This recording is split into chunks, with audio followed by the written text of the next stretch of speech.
ایک شخص حارث بن حشام نامی نے حضرت صلی اللہ علیہ وآلہ وسلم سے سوال کیا تھا کہ حضور آپ پر وحی کیسے نازل ہوتی ہے؟ آپ صلی اللہ علیہ وآلہ وسلم نے فرمایا کہ وحی نازل ہوتے وقت کبھی مجھ کو گھنٹی کی سی آواز محسوس ہوتی ہے اور وحی کی یہ کیفیت مجھ پر بہت شاق گزرتی ہے۔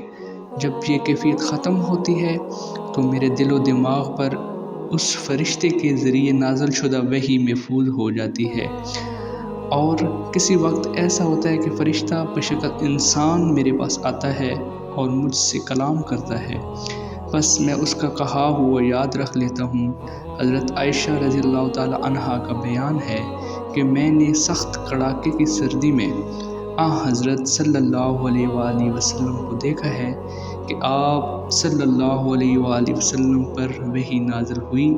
اور جب اس کا سلسلہ موقوف ہوا تو آپ صلی اللہ علیہ وآلہ